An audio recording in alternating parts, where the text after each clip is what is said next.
कार्बनी संयुगांबद्दल शिकणार आहोत। या पाठामध्ये आपल्या भोवतालच्या सर्व संयुगांचे रसायनशास्त्र सांगितलेले आहे। आपण रोज वापरतो त्या गोष्टी जसे अन्न, औषधे, कागद, लाकूड या सर्वांमध्ये एक घटक सारखा असतो, तो म्हणजे कार्बन।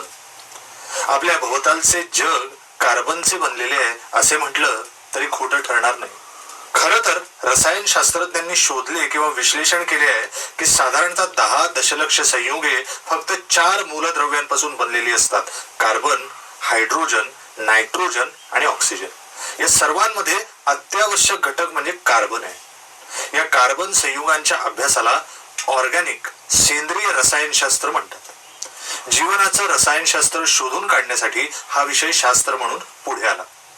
लोकांना असं वाटत होतं की सेंद्रिय असलेले काहीही हे कोणत्या तरी नैसर्गिक संयुगांपासून बनलेले आहे, परंतु पहिले सेंद्रिय संयुग युरिया जेव्हा असेंद्रिय संयुगांपासून प्रयोगशाळेत बनवले गेले तेव्हा शास्त्रज्ञ नव्या दृष्टीने सेंद्रिय रसायनशास्त्राकडे पाहू लागले।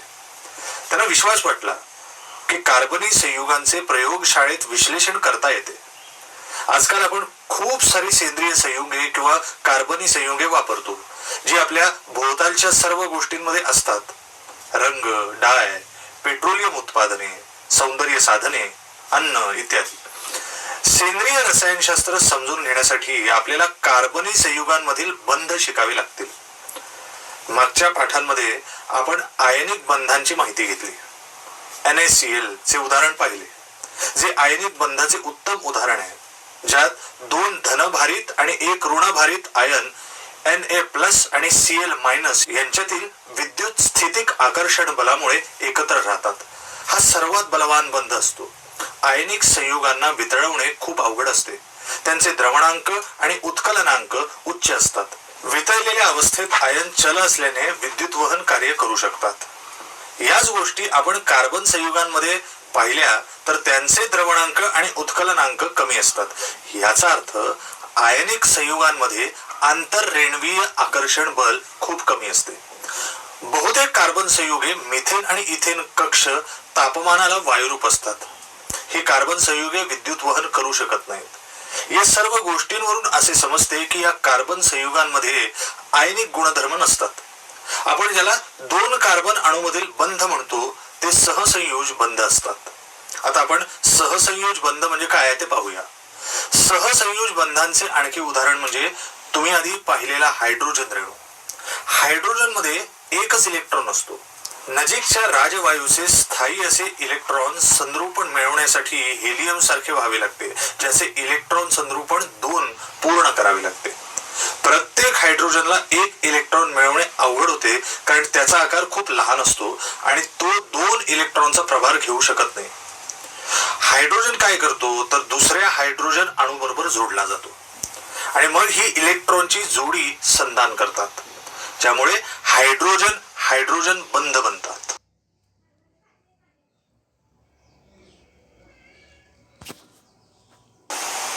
नायट्रोजन काय करतो तर नायट्रोजन बरोबर तिहेरी बंध बनवतात, ज्यामध्ये 2 नायट्रोजन मध्ये 6 इलेक्ट्रॉनचे संधान होते। नायट्रोजन मध्ये स्वतःच्या 2 एकमेव जोड्या असतात, म्हणून नायट्रोजन नायट्रोजन बंधामध्ये 8 इलेक्ट्रॉन असतील। असेच ऑक्सिजनचे, ज्याच्या रेणूमध्ये स्वतःच्या 2 जोड्या इलेक्ट्रॉन असतात, दुसऱ्या ऑक्सिजन बरोबर 4 इलेक्ट्रॉन संधान करतात। त्यामध्ये एकूण 8 इलेक्ट्रॉन असतात। नजीकचा राजवायू निऑनचे इलेक्ट्रॉन संद्रूपण मिळवण्यासाठी ऑक्सिजन ऑक्सिजन असा दुहेरी सहसंयोज बंध बनवला जातो। सहसंयोज बंध एकेरी, दुहेरी किंवा तिहेरी असू शकतात। सहसंयोज बंधाचा मुख्य गुणधर्म असा की ते 2 अणूंमध्ये 2 इलेक्ट्रॉन संधान केल्यामुळे बनतात। कार्बनी संयुगांमधील बंध समजून घेण्यासाठी आधी कार्बनचे इलेक्ट्रॉन संद्रूपण समजून घेऊ। कार्बन मध्ये 6 इलेक्ट्रॉन असतात, 2 4। कार्बनच्या संयोजा कवचात 4 इलेक्ट्रॉन म्हणून त्याचे 4 संयोज इलेक्ट्रॉन असतात। नजीकच्या राजवायूचे हेलियमचे संद्रूपण गाठण्यासाठी त्याला 4 इलेक्ट्रॉन द्यावे लागतील। त्याला C4+ बनावे लागते। या आयनला स्थिर होऊन राहणे खूप अवघड असते। त्याच्या लहान आकारमानावर असलेल्या निव्वळ उच्च प्रभारामुळे तो अस्थायी ठरतो।